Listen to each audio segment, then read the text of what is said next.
Hello friends, welcome back to my channel. So today in this video we will talk about this topic that is globalization and neoliberalism, right? So इस video में it means कि हम discuss करेंगे कि relationship क्या है globalisation and न्योलिबरलिज्म के बीच में, ठीक है।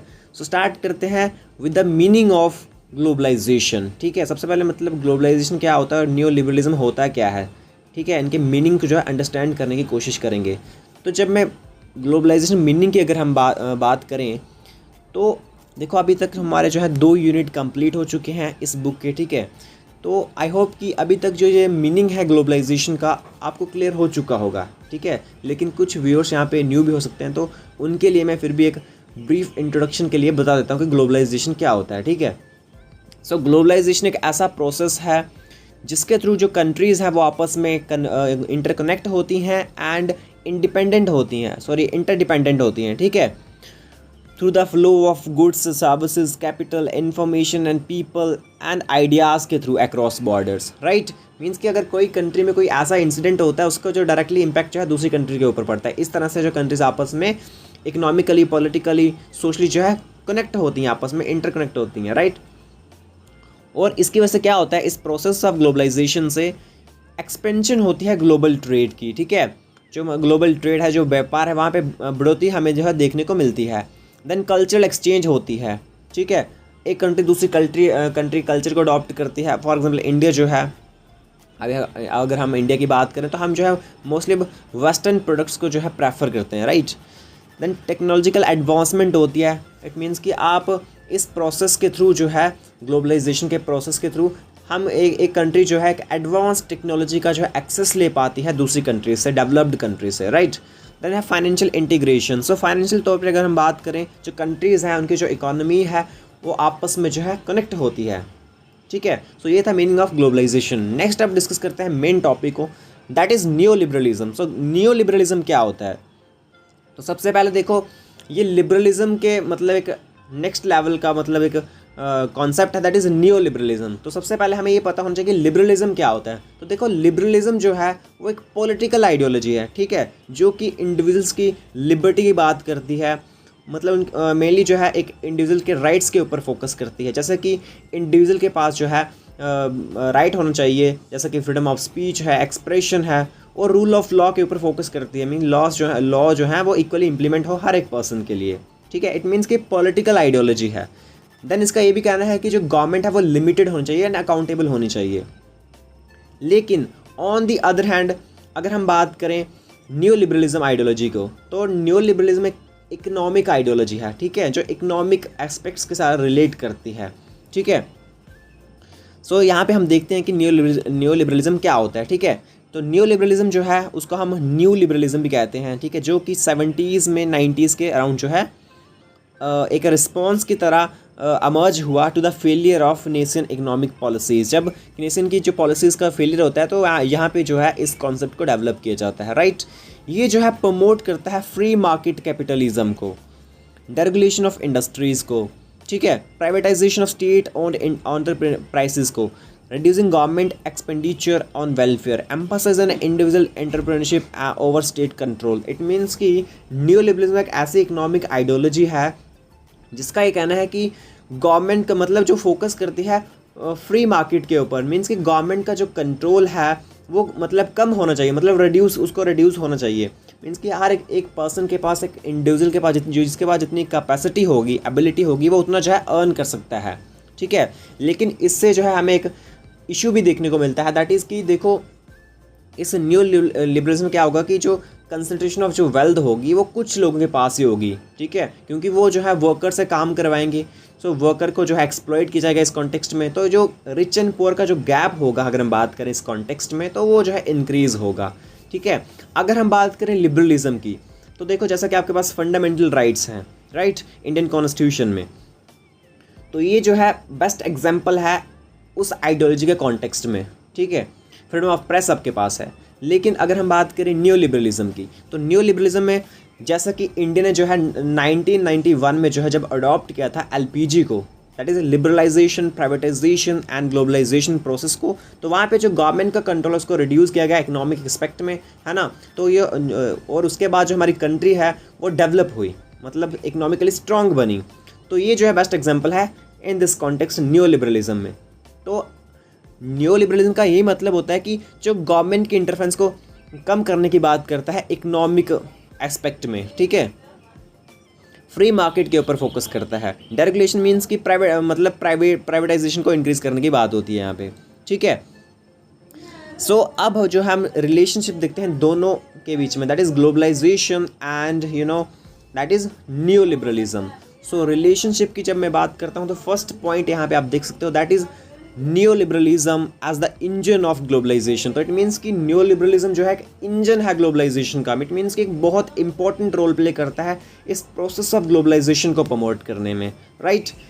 सो ग्लोबलाइजेशन जो न्यू लिबरल पॉलिसीज़ जो हैं, जो कि कुछ कंडीशंस को क्रिएट करती हैं जो कि इम्पॉर्टेंट होती हैं आज के मॉडर्न ग्लोबलाइजेशन के लिए, राइट। बाय प्रमोट करके फ्री ट्रेड को, ठीक है, और जो ट्रेड बैरियर्स है उनको जो है रिमूव करके कैपिटल मूवमेंट के लिए जो न्यू लिबरल आइडियोलॉजी जो है, जो न्यू लिबरलिज्म है, वो जो है प्रमोट कर चुका है, फैसिलिटेट कर चुका है जो rapid spread goods services investments का जो है स्प्रेड हो चुका है इस न्यू लिबरलिज्म के थ्रू, राइट। देन जो कंट्रीज़ हैं, जो वो ऐसी कंट्रीज़ जिन्होंने जो है इन न्यू लिबरल रिफॉर्म्स को जो है अडॉप्ट किया है, ठीक है। तो न्यू लिबरल रिफॉर्म्स मीन्स कि यही होगा कि जहाँ पे गवर्नमेंट की जो है इंटरफेरेंस कम है इकोनॉमी में, ठीक है, मतलब मीनिंग से ही रिलेट करता है, ठीक है। सो वो कंट्रीज़ जिन्होंने इन न्यू लिबरल रिफॉर्म्स को अडॉप्ट किया है, स्पेशली अगर हम बात करें under the guidance of institutions की कुछ बात करें हम, जैसा कि IMF है, ठीक है, international monetary fund, world bank जो है, तो मतलब इनके अंडर जो है जिन कंट्रीज़ ने इनको अडॉप्ट किया है उन्होंने क्या किया, अपनी इकोनॉमीज़ को ओपन अप किया और वो जो है इकोनॉमिकली स्ट्रांग बनी जल्दी। एंड जो क्या हुआ कि वो जो ग्लोबल कैपिटल सिस्टम था इसका जो है पार्ट बन गई, राइट। सो दैट्स वाई जो न्यू लिबरलिज्म है इट मीन्स एक इंजन है ग्लोबलाइजेशन, एक सिग्निफिकेंट रोल प्ले करता है इस प्रोसेस ऑफ ग्लोबलाइजेशन को प्रमोट करने में, ठीक है। नेक्स्ट है that is spread of new liberal ideology through globalisation. तो इट मीन्स कि जो न्यू लिबरल आइडियोलॉजी कैसे स्प्रेड होती है अब ग्लोबलाइजेशन के थ्रू, ठीक है। अब यहाँ पे हो रहा है कि मतलब ग्लोबलाइजेशन कैसे जो है स्प्रेड करता है इस न्यू लिबरल आइडियोलॉजी को और न्यू लिबरल वैल्यूज़ को। तो ग्लोबलाइजेशन जो है वो एक चैनल की तरह एक्ट करता है, ठीक है, एक सिग्निफिकेंट रोल प्ले करता है, एक चैनल की तरह एक्ट करता है इन न्यू लिबरल वैल्यूज़ को स्प्रेड करने में। वही होगा मतलब फ्री मार्केट को, ठीक है, प्राइवेटाइजेशन को, डेरेगुलेशन को, FDI वगैरह, ठीक है, फॉरेन डायरेक्ट इन्वेस्टमेंट जो है, तो इन वैल्यूज़ को सेपरेट करने में एक सिग्निफिकेंट रोल प्ले करता है, चैनल की तरह एक्ट करता है ग्लोबलाइजेशन, ठीक है। अगर हम बात करें इंटरनेशनल ट्रेड एग्रीमेंट्स की, ठीक है, जो फाइनेंशियल इंस्टीट्यूशंस की बात करें, IMF, वर्ल्ड बैंक जो भी है, ठीक है, WTO वगैरह, वो तो ट्रेड के साथ रिलेट करता है, ठीक है। एंड MNCs की बात करें, माइक्रोसॉफ्ट, एप्पल जो है, ठीक है, तो मतलब एंड मीडिया जो है वो जो है प्रमोट कर चुके हैं मार्केट बेस्ड सॉल्यूशंस को, कंज्यूमरिज्म को एंड एक कंपटीशन को क्रिएट कर चुका है यूनिवर्सल आइडियल्स की तरह, राइट। तो इट मीन्स कि इस तरह से ग्लोबलाइजेशन जो एक सिग्निफिकेंट रोल प्ले करता है इस न्यू लिबरल वैल्यूज़ को जो है सेपरेट करने में, ठीक है, वर्ल्ड वाइड। नेक्स्ट है that is role of global institutions. तो अब है कि ग्लोबल इंस्टीट्यूशंस का क्या रोल है। तो जो ग्लोबल इंस्टीट्यूशंस हैं, ठीक है, जैसे कि IMF है, वर्ल्ड बैंक है, WTO जो है, वो एक मतलब इम्पॉर्टेंट की रोल प्ले करते हैं न्यू लिबरलिज्म को प्रमोट करने में। फॉर एग्जांपल के तौर पे अगर हम बात करें स्ट्रक्चरल एडजस्टमेंट प्रोग्राम की, तो जब हमने PN Bhagwati and Joseph Stiglitz के व्यूज़ पढ़े थे ग्लोबलाइजेशन के ऊपर, मीन्स जब हमने उनका कॉन्सेप्ट देखा था ग्लोबलाइजेशन का, तो वहाँ पे हमने जो है इस चीज़ को देखा था, स्ट्रक्चरल एडजस्टमेंट प्रोग्राम को। इट मीन्स कि स्ट्रक्चरल एडजस्टमेंट प्रोग्राम जो था डेवलपिंग कंट्रीज़ में, ठीक है, 1980s के अराउंड एंड 90s में, उन्होंने क्या किया, फोर्स किया नेशंस को कि वो अपनी इकोनॉमीज़ को जो है लिबरलाइज़ करें, प्राइवेटाइज़ करें, ठीक है, और सब्सिडीज़ को कम करें एंड जो पब्लिक सर्विसेज हैं उनको जो है प्राइवेटाइज़ करें। तो इस तरह का जो है रोल रहता है ग्लोबल इंस्टीट्यूशंस का in this context, right. Next है economic interdependence and competition. So under the new liberal globalisation model की अगर हम बात करें, ठीक है, अब इन दोनों वर्ड्स को हमने कंबाइन किया, ठीक है, मतलब कि न्यू लिबरल ग्लोबलाइजेशन मॉडल के अगर हम अंडर बात करते हैं तो वो कंट्रीज़ को जो है एनकरेज किया जाता है, ठीक है, उनको एनकरेज किया जाता है कि वो कम्पीट करें इंटरनेशनल मार्केट्स में जो लेबर कॉस्ट है उसको कम करके, टैक्सेस को कम करके एंड इंसेंटिव्स को ऑफर करते हुए, ताकि वो अट्रैक्ट कर पाएँ फॉरेन इन्वेस्टमेंट्स को, ठीक है। लेकिन देखो ये चीज़ जो है ऑन दी वन हैंड जो है नेशनल इकोनॉमीज़ को मतलब आपस में कनेक्ट कर चुकी है, इंटीग्रेट करवा चुकी है, ठीक है ये चीज़। बट आल्सो जो इन इकोनॉमीज़ को बहुत ज़्यादा वनरेबल बना दिया गया है, ठीक है, ग्लोबल फ्लक्चुएशंस के लिए। मीन्स कि अगर एक पुअर कंट्री होगी तो वो जो है compete नहीं कर पाएगी इन इंटरनेशनल मार्केट्स में। तो मतलब जो ज़्यादा स्ट्रॉन्ग कंट्री होगी उसका जो है उतना ज़्यादा पावर को गेन करेगी, उतना ज़्यादा इन्फ्लुएंस होगा इन इंटरनेशनल मार्केट्स में, राइट। सो पुअर कंट्रीज़ को जो है बहुत वनरेबल बना देता है इन ग्लोबल फ्लक्चुएशंस के लिए, ठीक है। सो नेक्स्ट अब हम देखते हैं critical examination of the relationship between new liberalism and globalisation, ठीक है। अब क्रिटिकल एग्जामिनेशन देखते हैं इस रिलेशनशिप की दोनों के बीच में। सो देखो सबसे पहले जो रिलेशनशिप है ग्लोबलाइजेशन एंड न्यू लिबरलिज्म के बीच में, वो जो है कुछ मतलब बेनिफिट्स को जो है क्रिएट करता है, जिससे जो है हमें बेनिफिट्स मिलते हैं। लेकिन ऑन दी अदर हैंड जो है आल्सो कुछ सिग्निफिकेंट इश्यूज़ को क्रिएट करता है, जिनको अभी हम जो है डिस्कस करेंगे one by one. So first point आप यहाँ पे देख सकते हो, that is widening economic inequality. तो इट मीन्स कि ये जो न्यू लिबरलिज्म जो ग्लोबलाइजेशन जो है मॉडल जो है, ये इकोनॉमिक इनइक्वालिटी को इंक्रीज़ करता है। कैसे? न्यू लिबरल ग्लोबलाइजेशन जो है वो वेल्थ कंसंट्रेशन कर चुका है कुछ ही लोगों के हाथ में, ठीक है, वाइल मार्जिनलाइज करते हुए पुअर एंड वर्किंग क्लास को। वही है कि मतलब इससे क्या होगा कि जो एक बार मतलब स्ट्रॉन्ग बन गया इकोनॉमिक एक्सपेक्ट में, तो वो जो है वर्कर्स के काम करवाएगा, ठीक है, समझ रहे हो। तो मतलब कि वो इससे क्या होगा कि जो गैप होगा रिच एंड पुअर में, ठीक है, वो जो है वाइडन हो चुका है, मतलब वो इंक्रीज़ हो चुका है, जिसकी वजह से क्या हो रहा है कि जो अमीर है वो ज़्यादा अमीर होता जा रहा है, और जो गरीब है, जो वर्किंग क्लास है, उसको तो मतलब वही काम करना है, ठीक है, एक अपने मालिक के अंडर, अपने जो ऑनर के अंडर काम करना है। तो ऑनर जो है उनका वो डे बाई डे जो है वो मतलब रिच होता जा रहा है, और जो पुअर है वो पुअर ही रहते जा रहे हैं, ठीक है। तो दैट्स वाई जो गैप है between rich and poor with in countries जो है वो वाइडन हो चुका है, चाहे हम एक इंडिविजुअल के तौर पे यहाँ पे बात करें, कंट्रीज़ के बीच में बात करें, ठीक है। सो नेक्स्ट है that is reduction in state role and public welfare.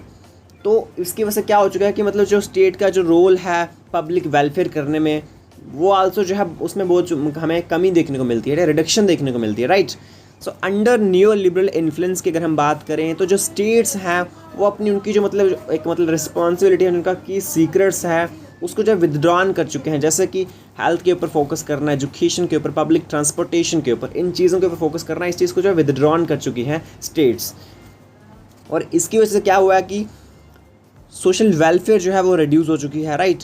And जो हार्डशिप्स हैं वो इंक्रीज़ हो चुके हैं, स्पेशली वनरेबल ग्रुप्स के लिए, क्योंकि जो वेल्दी पीपल्स होंगे उनको तो मतलब इस चीज़ से कोई ज़्यादा इफेक्ट नहीं पड़ेगा, है ना, अगर मतलब इन चीज़ों पे ध्यान नहीं दिया जाएगा। वो हो सकता है किसी और डेवलप्ड कंट्री में जाके जो है अपना जो है हेल्थ ट्रीटमेंट कर सकते हैं, ठीक है, एजुकेशन ले सकते हैं। तो मतलब इससे मोस्टली जो इफेक्ट पड़ता है वो किसके ऊपर पड़ता है? वनरेबल ग्रुप्स जो होते हैं, वनरेबल लोग जो होते हैं, ठीक है। नेक्स्ट है that is job insecurity and exploitation. तो देखो जो ग्लोबलाइजेशन प्रोसेस है, वो जो मल्टीनेशनल कॉर्पोरेशन मैंने आपको बताया, उनको जो है मतलब जो एमएनसीज जो है, इनको जो है इस प्रोसेस से जो है एक परमिशन है कि वो ऑपरेट होते हैं अलग अलग कंट्रीज़ में, ठीक है। लेकिन स्पेशली वो उन कंट्रीज़ में, उन डेवलपिंग कंट्रीज़ में ऑपरेट करना जो है बेटर समझते हैं, जहाँ पे लेबर जो है बहुत चीप होती है और रेगुलेशंस बहुत वीक होती हैं, राइट। लेकिन इससे क्या होता है कि जो मतलब जॉब इनसिक्योरिटी थे कंट्री में, पुअर वर्किंग कंडीशंस में, इनकी जो एमएनसीज के जो ऑनर वगैरह होते हैं, तो वो जो है वर्कर से काम करवाते हैं, ठीक है। उनको अपॉर्चुनिटी तो मिलती है, मतलब एम्प्लॉयमेंट मिलती है, लेकिन उनसे ऐसा काम करवाया जाता है ना ही उनके जो राइट्स हैं, एक लेबर के जो राइट्स होते हैं उनको जो है माइंड में नहीं रखा जाता है। दैट्स वाई उनको जो है एक्सप्लॉयट किया जाता है इन दिस कॉन्टेक्स्ट, राइट। नेक्स्ट है इन्वायरमेंटल डिग्रेडेशन। तो न्यू लिबरलिज्म का जो एक्सेसिव फोकस जो है प्रॉफिट एंड रेगुलेशन के ऊपर होता है, ठीक है, जो कि ओवर एक्सप्लोटेशन करता है नेचुरल रिसोर्सेज की, ठीक है। देन जो ग्लोबलाइजेशन है आपको पता है एक्सेलरेट कर चुका है इंडस्ट्रियल एक्टिविटी को एंड पोल्यूट मतलब पोल्यूशन को क्रिएट कर चुका है, पोल्यूट कर रहा है नेशनल डेवलपिंग नेशंस जो हैं, एक लैक्स इन्वायरमेंट, मीन कि इतने ज़्यादा जो इन्वायरमेंटल लॉज है वो स्ट्रिक्ट नहीं है, तो इसलिए जो इन्वायरमेंटल लॉज है वो ज़्यादा स्ट्रिक्ट होना चाहिए, ठीक है, ताकि जो मतलब ये जो इन्वायरमेंटल डिग्रेडेशन है इसको जो है रिड्यूस किया जाए, ठीक है। देन है कल्चरल होमोजेनाइजेशन, इट मीन्स कि कल्चरल इरोजन के साथ इस पॉइंट को आप जो है समझ सकते हो। ये पॉइंट ऐसा ही है कि जो न्यू लिबरल ग्लोबलाइजेशन है वो कंज्यूमर के कल्चर को जो है प्रमोट करता है, वेस्टर्न वैल्यूज़ को प्रमोट करता है, जिसकी वजह से क्या होता है हमारे जो लोकल व कल्चर्स हैं वो इरोज हो जाता है, ठीक है। ट्रेडिशन जो है हमारी लोकल आइडेंटिटीज़ जो है वो ख़त्म हो जाती हैं। जैसा कि बात करें वही मैं आपको इंडिया की एग्जांपल ही दूंगा। आज की डेट हम जो है वेस्टर्न कल्चर को अडॉप्ट करते जा रहे हैं। हम फैशन स्टाइल की अगर हम बात करें, ठीक है, हम पेंट कोट वगैरह डाल रहे हैं, तो ये कहाँ का मतलब ट्रेंड है, वेस्टर्न ट्रेंड है, ठीक है। तो मतलब हम फॉरेन प्रोडक्ट्स को जो है ज़्यादा प्रेफर करते हैं। तो इस कॉन्टेक्स्ट में जो हमारे लोकल जो हमारा कल्चर होगा, ठीक है, हमारी जो खुद की ट्रेडिशनल जो वैल्यूज़ हैं, ठीक है, जो मतलब हमारे जो अगर हम अपने एंशिएंट टाइम की बात करें तो वहाँ पे मतलब धोती वगैरह जो है पहनी जाती थी, लेकिन आज की डेट में कौन पहनता है, मतलब बहुत मिनिमम लोगों के जो मतलब अपने जो कल्चर को मेंटेन करके रखने की कोशिश करते हैं। दैट्स वाई जो हमारा लोकल कल्चर, हमारी लोकल ट्रेडिशंस हैं, आइडेंटिटीज़ है, वो इरोज हो जाती है जा रही हैं डे बाय डे, ठीक है। नेक्स्ट है rise of nationalism and populism. तो जो डिसकंटेंट या कुछ इश्यूज़ जो है वो कॉज होते हैं मतलब जो न्यू लिबरल ग्लोबलाइजेशन के थ्रू, जैसा कि हम बात करें अनएम्प्लॉयमेंट है, इनइक्वालिटी है, कल्चर जो एलिनेशन है, वो नेशनलिज्म एंड प्रोटेक्शनिस्ट जो है इन चीज़ों को राइज दे चुकी है। प्रोटेक्शनिज्म मीन्स कि जैसा कि हम बात करें किसी भी पॉलिसीज़ के ऊपर, फॉर एग्जांपल ट्रेड के ऊपर, जैसा कि टैरिफ लगाया जाता है, ठीक है, टैक्स पुट किया जाता है, तो मतलब कुछ रिस्ट्रिक्शंस पुट कर दी जाती हैं। जैसा कि इस चीज़ को हम जो है कुछ कंट्रीज़ के में देख सकते हैं, जैसे कि ब्रेक्सिट की बात करें, अमेरिका की जो फर्स्ट पॉलिसी है, इनमें अगर बात करें तो यहाँ पे कुछ जो प्रोटेक्शनिस्ट जो है मतलब कुछ जो रिस्ट्रिक्शंस जो है पुट कर दी गई हैं, राइट। सो नेक्स्ट आप यहाँ पे कंक्लूजन में ये लिख सकते हो कि ये जो प्रोसेस है ग्लोबलाइजेशन का, कंक्लूजन में ये जो रिलेशनशिप है between globalisation and new liberalism, वो मतलब इंटरलिंक्ड है, आपस में कनेक्ट है ये भी, ठीक है, और म्यूचुअल रीएनफोर्सिंग है। देखो जो न्यू लिबरलिज्म आइडियोलॉजी है जो है वो आइडियोलॉजिकल फाउंडेशन कर चुकी है ग्लोबलाइजेशन के लिए, प्रमोट करके फ्री मार्केट्स को, है ना, ओपन बॉर्डर्स को, फॉर रिड्यूसिंग गवर्नमेंट्स इंटरफेरेंस, ठीक है। लेकिन ये चीज़ बहुत इंपॉर्टेंट है, इट इज़ एसेंशियल कि हम क्रिटिकली वापस से रीथिंक करें और इन जो ग्लोबल जो न्यू लिबरल जो ऑर्डर है, रिफॉर्म्स जो है, इनको जो हम रिफॉर्म करें, जो ठीक है, मतलब जितनी जो न्यू लिबरल पॉलिसी इनको हम रिफॉर्म करें ताकि एक इंक्लूसिव, इक्विटेबल, सस्टेनेबल एंड मतलब ऐसे वर्ल्ड को क्रिएट किया जाए यहाँ पे मतलब हर एक मतलब रिच पुअर कॉन्सेप्ट ना रहे, हर एक पर्सन को जो है इक्वल अपॉर्चुनिटीज़ मिलें, right. So that was all about this topic, that is globalization and neoliberalism.